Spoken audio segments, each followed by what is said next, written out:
The leak of a draft Supreme Court opinion on rolling back Roe v. Wade abortion rights sparking protests across the country, including outside the homes of two conservative justices whose addresses were posted online. So what happens if the High Court does indeed end federal protections for abortion, and how will the court recover from this breach of privacy? Let's bring in Mike Davis, president of the Article 3 Project and former chief nominations counsel to the Senate Judiciary Committee. Mike, thanks very much for joining us this evening. Knowing how the court works, how it deliberates, what effect has this had on deliberations, and would there be an effect on the court's ruling here because of a leak?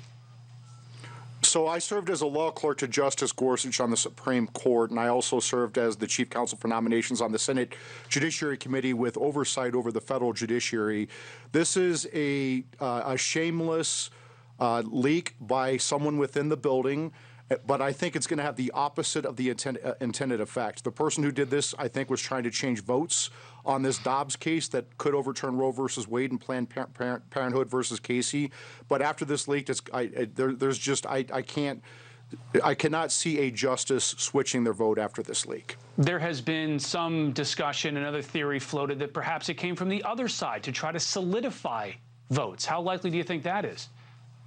I think that is very, very unlikely. And just look at the reaction from the Biden White House essentially cheering this on, and the liberal social media commentators cheering on this leak, praising this leak. It's just not even, it wouldn't even make sense for a conservative to leak this. It would be like using a nuclear bomb to blow up a tank.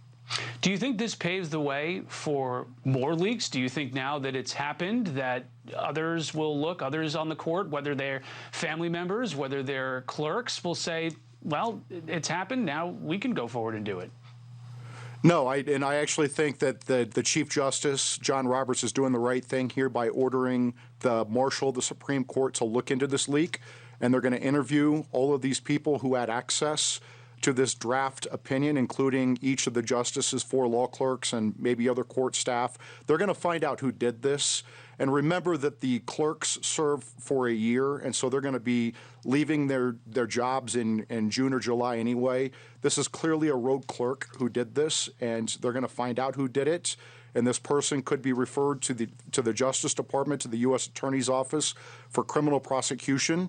I think this is a one-off thing, and this is the first time in the Supreme Court's history that a draft opinion has leaked like this. And whoever did this made a terrible mistake, terrible judgment, and I hope they're prosecuted.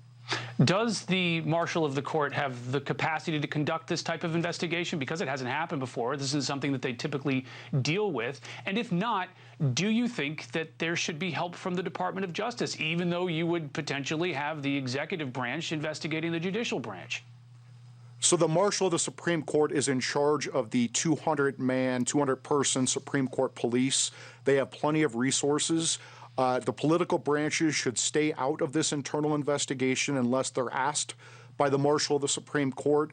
If they want to deputize U.S. Marshals who already work very closely with the Supreme Court and the federal judiciary from the Justice Department, maybe they can do that. But between the Supreme Court police and maybe deputized U.S. Marshals coming in and doing polygraphs and subpoenas of emails and phone records, I think they're going to get to the bottom of this. I want to get to something that some Democrats have been saying. This is Senator Kirsten Gillibrand earlier this week on accusing some of the nominees, including the one that you clerked for committing fraud during their confirmation hearings. It's a lie, and we've never had fraudulent testimony in the Supreme Court before. This is unprecedented to have justices commit fraud during hearings. So if you want to talk about process, I would focus on that process.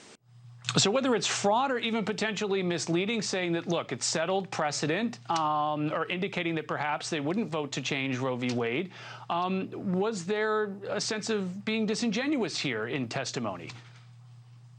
No, I was the chief counsel for nominations on the Senate Judiciary Committee. I was the staff lead running these confirmations, including Kavanaugh's confirmation. I served as the outside, I ran the outside support team for Justice Gorsuch's confirmation as his former law clerk. The justices The Supreme Court nominees always testify that they're going to follow precedent, and part of precedent is evaluating whether the precedent was rightly or wrongly decided. And they testified accurately. It's what every nominee does. The liberal nominees come in and talk about how they're going to follow precedent with gun rights, and they don't. So it's this is nonsense from politicians on the Hill who are trying to trying to accuse these justices of misconduct. It's just buffoonery. You know, there was a time I had a professor once tell me that the Supreme Court was probably one of the best gigs you could get in Washington. It's a co-equal branch of government. You've got all this power, and nobody knows who you are. Is that changing? It has changed, unfortunately, and when you have these left-wing groups doxing these Supreme Court justices' home addresses, you're putting these justices in danger, you're putting their families in danger, and it's actually a federal felony, 18 U.S.C. 1507, obstruction of justice, to show up at a federal judge's home for the purposes of trying to influence their decision on pending cases. Again, that's obstruction of justice.